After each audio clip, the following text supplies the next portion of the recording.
Welcome to the Create More Intimacy podcast. I'm Elisa Stoddard, and I help men stop chasing sex and start building real connection so they finally feel close, connected, and wanted again. You've been trying, really trying. Maybe you've read all the books and listened to podcasts and even had hard conversations, and still, she's distant and cold and critical.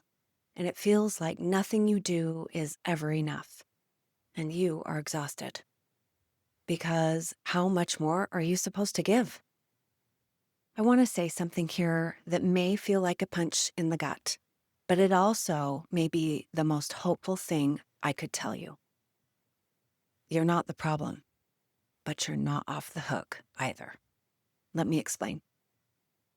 It's really easy to look at your partner, especially when she seems moody, irritable, or checked out, and think, if she would just be nicer, or if she would just appreciate me, or stop snapping at me, this would be so much easier. And honestly, you're not wrong to want those things. You do deserve love and respect and connection and affection. But here's the truth most people won't say out loud. You can't build that by waiting for her to change first. Now, I want to be clear. I'm not here to tell you this is all your fault. It's not. Relationships are complicated. There's history and stress and unmet needs and old patterns at play here. But when things feel stuck, the most powerful move you can make is to stop asking, why is she like this? And start asking, how am I showing up? What is my role in how we got here? Let that just sit for just a second. What part of what's keeping you stuck is how you've been waiting? Waiting for her to soften, or waiting for her to see you, waiting for her to make the first move. What if you're the one that needs to go first? You might be thinking, but I do everything. I work hard. I don't yell. I'm here, aren't I? And that may all be true. But emotional leadership isn't just about being present. It's about being engaged, being aware of your own reactions, being willing to take responsibility for the energy you bring to the room, even when she is not doing the same. That's the difference between being stuck and becoming the man who knows how to lead love back into the relationship. That's where we're going in this episode. Let's talk about why it's so easy to get stuck in this cycle, where you feel that she's the problem and you are just trying to survive it all. Because if you're being honest, there's probably part of you that wants it to be her fault. I mean, not out of malice, but out of self-protection. Because when it's her fault, you don't have to feel like a failure. You don't have to admit that you're confused about the situation. You don't have to risk doing something vulnerable and still getting rejected.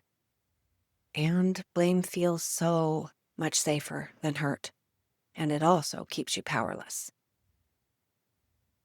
The longer you stay in that place, that waiting, resenting, blaming, proving place, the harder it is to come back to each other. And I know this not just from coaching men on this for years, but because I've lived it too.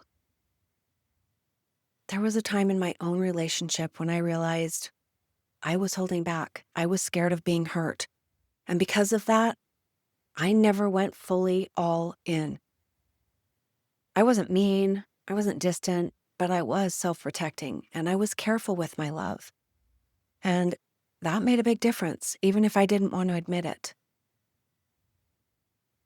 One thing I decided to do, not to change him, but for me, was to start writing down one thing I appreciated about him every day.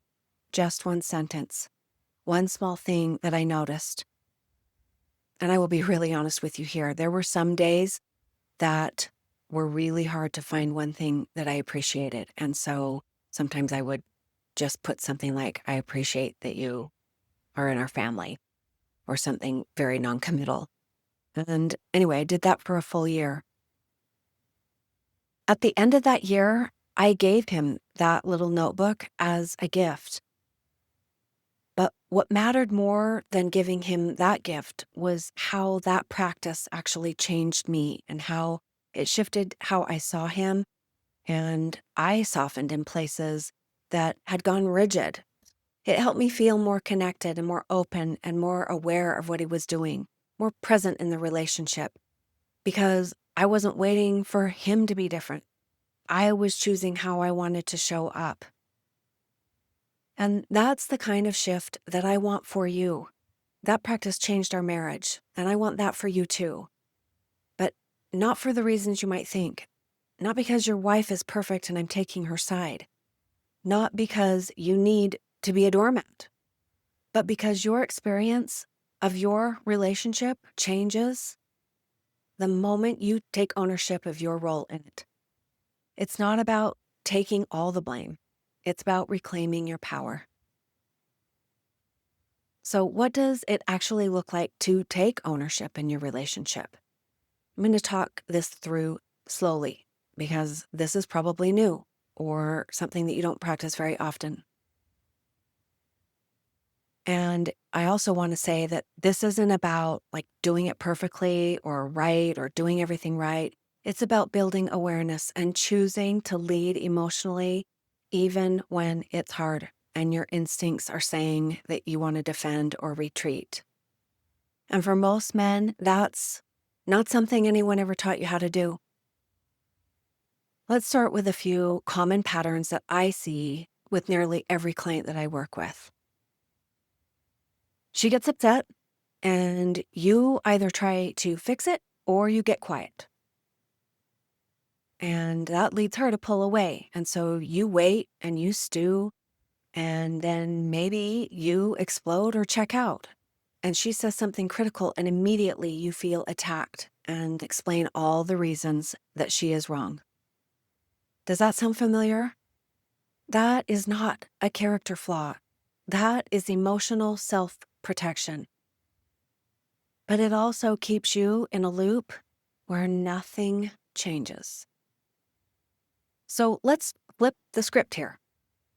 Here are some ways that ownership can sound and look in real time. Scenario 1, you feel unappreciated. The old habit, you pull away and you shut down and you tell yourself it's not worth the effort. Taking ownership, you name it gently.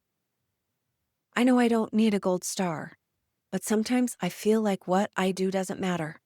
And I know that's on me, but I wanted to be honest with you.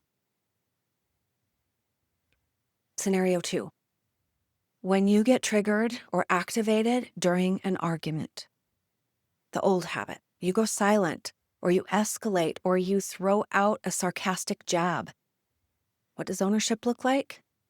You pause and you say, I am feeling defensive right now, and I want to keep talking, but I need a second to get my head back on. Scenario 3, when sex feels off or disconnected. The old habit, you stop initiating and you internalize the rejection. You start wondering what's wrong with you or with her. When you take ownership, you gently name what's missing without blaming. Hey, I miss feeling close to you, not just physically, but emotionally. I don't want this to be transactional for either of us. Scenario 4, you realize you've been avoiding that old habit. You distract yourself with work or hobbies or scrolling on your phone, and you stay busy just to avoid dealing with that tension. But when you take ownership, you say, I've been noticing that I avoid bringing things up when I'm unsure about how you'll react, and that's on me, and I want to change that.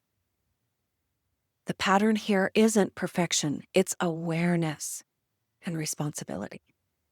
That is what changes the game. And if you're thinking, yeah, but why should I go first? And I hear you, you're tired, and you wish that she would engage, and you're frustrated.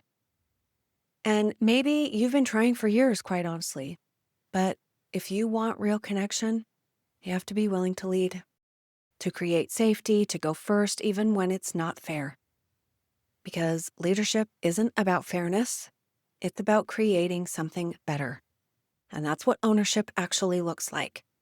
Not carrying the whole relationship on your back, but choosing moment by moment to show up as the grounded, emotional version of you. Here's what I want you to know. Taking ownership isn't about proving your worth. It's about stepping into it. It's not a punishment for being the man. It's a power move for being the kind of man you actually want to be. And once you do, the relationship starts to shift. No, it won't change overnight. She may not meet you with warmth right away. In fact, she may not even notice at first. But over time, when you keep showing up grounded and calm and open and emotionally present, she will start to feel it. My experience also tells me that she will mistrust it. And that is just a symptom of that you've got a lot of water under the bridge. The dynamic between you softens.